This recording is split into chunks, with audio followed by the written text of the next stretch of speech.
to put up a little bit more footage about my discussion about girls in science, technology, engineering, and math. It was sort of in the little description box in my last vlog.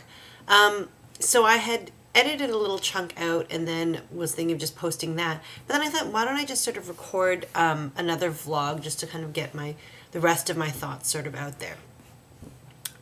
Mostly I wanted to use this video to ask you guys what you guys thought about some topics that have been sort of bouncing around in my head. So this sort of goes back to a conversation that I had with an old mentor that I had run into just sort of at random, and we were sort of talking about starting a program under the umbrella of another larger program, sort of more aimed at getting girls interested in science and engineering and in participating in this particular program, which, is all about science and engineering, and, getting more girls to participate in it, and then in turn going on to careers in, science, technology, engineering, and math, or what the buzzword is now. It's a STEM career.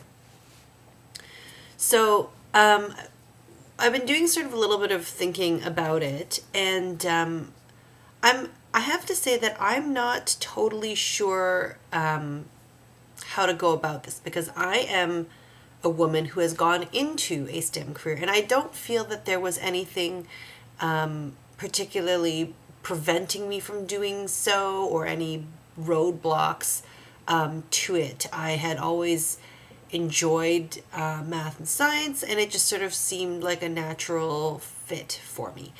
I didn't ever really feel along the way that I was either ostracized for my choice, or I never felt that I wasn't good at it, so I didn't want to do it, kind of thing. So I upon reflection, I was thinking, I don't know that I'm the best person to try and design any sort of programming to try and encourage girls to, to go into science and math. So here's sort of some of the statistics. They say that, 2 in 10, in an engineering class or in STEM careers, only 2 in 10 people are women. So if you go in with the premise that women and men are equally capable and equally good at science and math, you'd think that the ratio would be a little bit better. So that's sort of what the concern is, and they're sort of trying to bring up the numbers of women in these types of careers, because it's not that one gender intrinsically has more ability than another, in that certain people may have certain talents, and some people may gravitate, have a real talent for, say, piano playing or something like that. But I feel like that's sort of gender neutral. There are many men who are fantastic piano players, and there are many women who are fantastic piano players. So why isn't it that there are just as many fantastic women in science as there are men? And the only answer I have is I don't actually know why that's the case. I don't really know where that sort of came through, because as a person who did go into it, I never felt that I had any blocks, I guess, to getting where I am now. So my question to you guys is, for those of you who maybe didn't choose a career in science or technology, what sort of, obviously everybody has their own interests, right? So I don't want to say that, it was wrong for you to follow your interests. No, that's not true. But the thing is, what I guess they're not really sure of right now is that in high school, you have to take maths and sciences up to a point, and after it becomes mandatory, a lot of girls tend to just drop the maths and sciences completely. And what they're sort of afraid of is that does sort of close doors for you in the future, even if the career that you want to do isn't necessarily in maths and sciences. Because, like, take finance or something like that, you need to have a math background to do that. So it kind of a lot of educators are trying to think about, well, how is it that you can keep girls interested in science and math? And unfortunately, some studies have shown that if you don't capture a girl's imagination by the age of 8 and get them into science and math, it's already too late. So I feel like this sort of very small window to work in, and unfortunately, the program that we're sort of working on is more geared towards high school students right now than it is towards elementary school students. So if it's true that if we haven't got them by the age of 8, it's too late. I'm hoping that's not the case. I'm hoping that you can still sort of ignite that interest later on.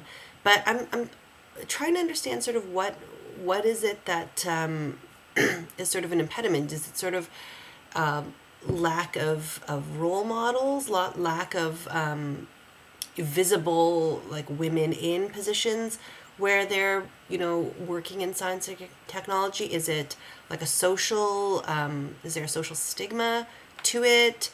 One thing that I had sort of been exploring and sort of thinking about in my head, and I don't have an education background. I'm just speaking as somebody who ended up going into science and going into research and into engineering.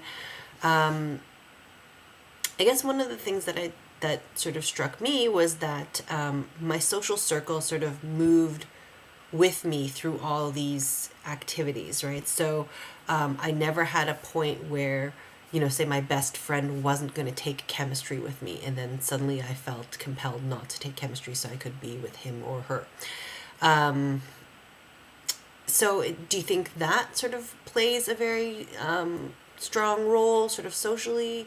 Because I do have to admit that a lot of the things that I did in high school that revolved around science and math, I did it with my friends. And on top of that, I made friends doing those activities, but I at least had a couple friends going into it with me. Is that really a big factor? I'm not sure where it is or what the disconnect is, or I don't know if what would help it. Some of the ideas that I've been sort of thinking about in passing were just, I don't know if maybe girls don't feel connected to other girls who are involved in this sort of thing. So I don't know if it would be helpful within this program or within this initiative to create sort of like a forum for girls to just chat and get to know each other, even though they're on different teams or in different schools, and just talk about what their plans for the future are and what they're enjoying about school, what they're hating, and just sort of making friends that way, so that they know that they are not the only girl in this. But at the same time, that already targets girls who are already in the program. It doesn't help attract girls to the program. I guess I haven't mentioned what this program is. I guess it's a robotics program. It's the first competition. I guess so those of you who are in the States might be more familiar with this. It's growing in Canada, but it's already sort of a pretty big thing in the States. It's the first program where they have like robotics for high school students, and they have what they call First Lego League for elementary school students. So the whole thing is that students will at the beginning of January receive a task, and they will have to build a robot that will then compete. It basically like a sporting event that is for robots.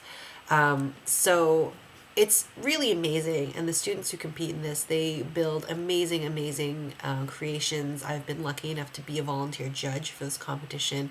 And when I was in high school, that was one of the things that I participated in. I participated in the Canadian version.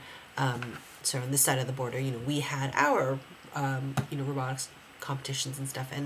And it was great. I had a great time. I would like to say that is one of the things that kind of really got me going in science and engineering. Although, again, I already had an interest in science and engineering. So by the time I hit high school and, we started doing this, I was already committed to taking, all the maths, all the sciences, and all that sort of stuff. So how do you get somebody who is not, hasn't already decided that this is sort of what they're going to do?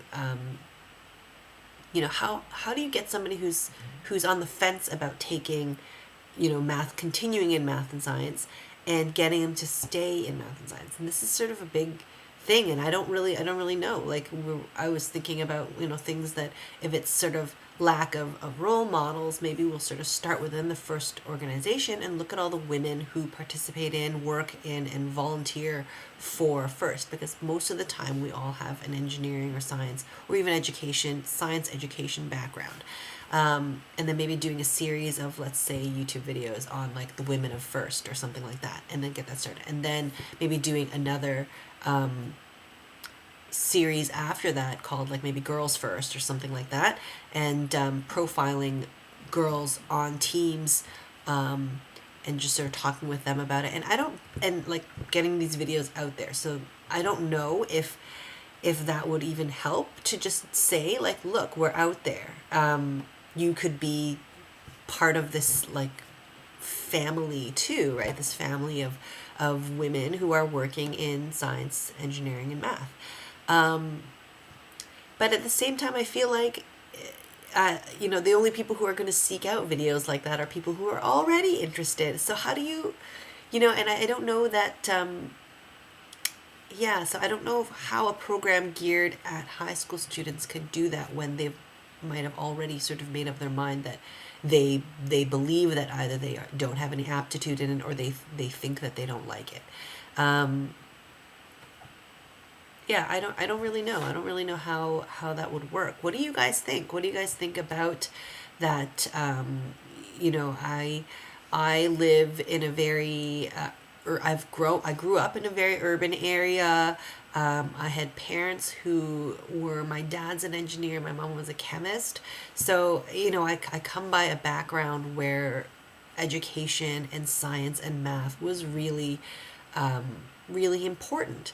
But let's say you didn't come from a background like that. Give me a little information. I'd like to hear from you guys on how you guys got to where you are, and what do you think? What do you think about this topic? Like, how do you think it's an important topic? Do you think that that we should be trying to encourage more women into these sorts of fields? And how do we do that? And I know there was this video that has gone, I don't know if it's gone viral, but I've seen it a few times. It's the Blocks commercial where, these girls build a Rube Goldberg machine in a house, and it's fantastic. I love Rube Goldberg machines. They're just so fascinating. And then the thing is that, they're helping to sell this product called Blocks, which I think is a great tool, to get girls interested in physics and building and things like that. I'm kind of disappointed that Lego has kind of started making these very boy-centric or girl-centric sets. Like, when I was a kid, I don't know about you guys, but Lego just came in a bag, and like, you got tons of blocks and nobody really told you what to do with it, and you just built whatever the heck you wanted with it.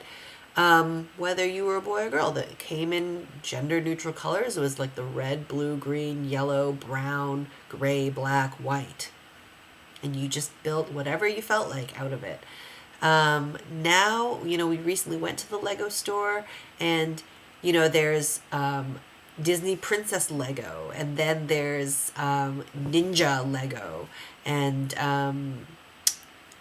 Army Lego, Police Lego, and then like Kitchen Lego. Like, you know what I mean? Like, I was kind of a little bit shocked that even Lego has kind of gone this way. So, I would really love it if we could go back to those days where you could just get a bag of Lego. But I get it. Lego needs to sell product, right? And this is a nice way to sell product, and which, unfortunately, I don't know. I mean, if it gets, so here's the other question. If it's packaged in pink and purple and princess, but they're still building, is that still okay, right? I mean, maybe it is. I mean, because they're still building, they're still using their ingenuity. It's just packaged a little differently. So I don't know. But then is the message that, that you should be aspiring towards the end product, kitchen or princess castle, or is the joy in the process of putting together this kitchen or princess castle. Yeah, I don't really know. So why don't you guys let me know what you guys think about the subject? I feel like this is just kind of one of those tip of the iceberg things. There's just so many thoughts I have about this, and I kind of go back and forth in my head about a lot of things. But what do you guys think? In terms of the ideas that I'd sort of put together about making some videos. Do you think it would be interesting? What kind of, let's start with YouTube videos then. What kind of YouTube videos could we put out there, you think, that could interest girls in becoming part of a robotics team? If you are, let's say I'm just aiming for somebody who maybe hasn't thought about that before. How do you hook them and get them to be part of it? What kinds of things would you like to see? Anyways, so that's it for this vlog. It's kind of been a long and rambly vlog, but I'm really, really interested in hearing what you guys have to say. Please comment below. Yeah, and let me know what you think. Okay? I'm having a conversation later today with my former mentor about this very topic. We're going to talk about ways we can get funding in order to do this, and then hopefully we'll also sort of talk a little bit about what kinds of things we can do, and I'll sort of propose those videos and things in those forums. But again, I also recognize that those are not things that will draw people in. They're mostly for people who are already part of the system, so to speak. Yeah. Anyways, so I hope you guys are all doing well. Happy Thanksgiving to those of you celebrating. Happy Hanukkah to those of you celebrating. And yeah, hope you guys all have a good one. Take care of yourselves. Take care of each other. And we'll talk again soon. Bye.